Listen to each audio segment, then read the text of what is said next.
ये कांग्रेस में क्या नूरा कुश्ती चल रही है, सब कुछ ठीक नहीं चल रहा है, लड़ाइयां चल रही हैं, नियुक्तियों पर सवाल हो रहे हैं। आपको विश्व की सबसे बड़ी पार्टी से सामना करना है, और अगर आप ऐसे लड़ेंगे तो फिर कैसे सामना होगा? सीडब्ल्यूसी की बैठक में बहुत बड़ी बड़ी बातें कही गई आज, और आप इस तरह के अगर कांग्रेस में नेता अंदरूनी तौर पर लड़ेंगे तो फिर तो चिंता वाली बात हो जाएगी। देखिए, निश्चित तौर पर कांग्रेस एक ऐसी पार्टी है, आप जो बोल रहे हैं कि विश्व की सबसे बड़ी पार्टी से मुकाबला करना है, तो ये सबसे पुरानी पार्टी है, जो सबसे मजबूत पार्टी है, जिसने देश को आज़ादी दिलाई है। रहा सवाल नेताओं के आपसी विचारों का, मतभेदों का, लेकिन मनभेद नहीं है। मैं मतभेद की बात कर रहा हूँ। मतभेद हो सकते हैं, कई बातों पे हो सकते हैं, हर संगठन में होते हैं, लेकिन कांग्रेस एक ऐसा संगठन है जिसमें विचार व्यक्त करने की आज़ादी है, जिसमें सब कुछ स्वतंत्रता है। उसके अनुसार व्यक्ति अपनी राय रखता है, अपनी बात को रखता है।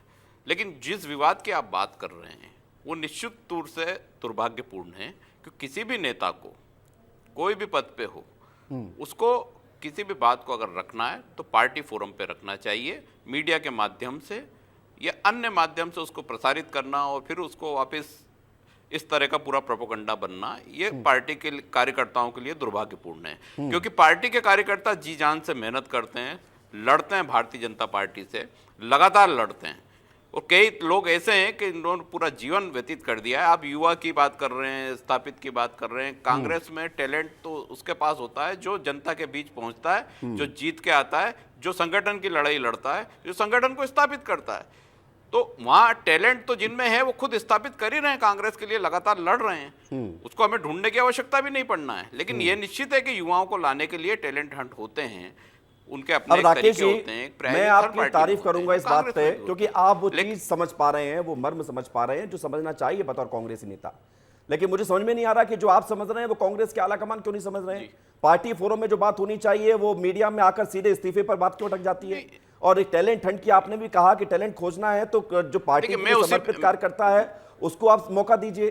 तो ये विवाद होंगे तो सवाल तो उठेंगे, मतभेद तक रहे ठीक है, लेकिन इस्तीफे तक पहुंचेंगे तो सवाल तो आएंगे। मैं आपकी बात यहीं से शुरुआत करूंगा, मैं लौटूंगा चर्चा में और लोगों को भी शामिल कर लेते हैं। जी राकेश जी, मैं लौट रहा हूं आपके पास। यशपाल जी, बीजेपी मजे ले रही है, चटकारे ले रही है कांग्रेस की अंदरूनी स्थिति पर?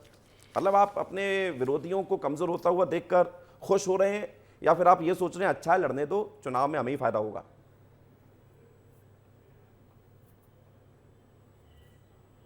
यशपाल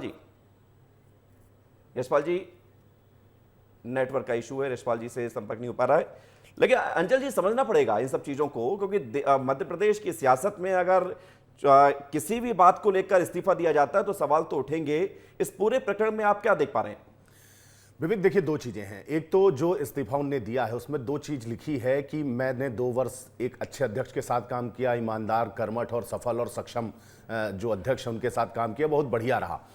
उससे पहले उन्होंने कारण लिखा है कि पुराने लोगों को नए लोगों के लिए जगह छोड़नी चाहिए। तो क्या मुकेश नायक जी ने इसकी शुरुआत की है अपने आप से कि भाई नए लोगों को मौका मिलना चाहिए, जैसा कि भारतीय जनता पार्टी भी करी। और दूसरी बात भी मुकेश नायक जी की ही बात से निकल के आती है कि कल दीपक जोशी का जब मामला सामने आया था तो उन्होंने एक बात कही थी कि एक तो वैसे ही कांग्रेस में कार्यकर्ताओं की कमी है, ये वो मान बैठे, और कार्यकर्ताओं की कमी है, और कार्यकर्ता आया और हमारे यहां से कार्यकर्ता ले गया।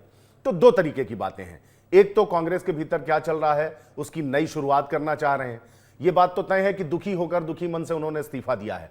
लेकिन भारतीय जनता पार्टी जिस तरीके से कह रही है कि पुराने लोगों को नए लोगों के लिए पद खाली कर देना चाहिए, तो हो सकता है। अब सबसे महत्वपूर्ण यह है कि कल जब जीतू पटवारी और बाकी प्रदेश के जो नेता हैं वो जब भोपाल पहुंचेंगे, जब भी आएंगे, और जिस तरीके से कहा जा रहा है कि उनसे बात हो गई, उनको मना लिया गया है, वो कल से अपने नियत समय पर कार्यालय पहुंचेंगे, अपनी जिम्मेदारी का निर्वहन करेंगे।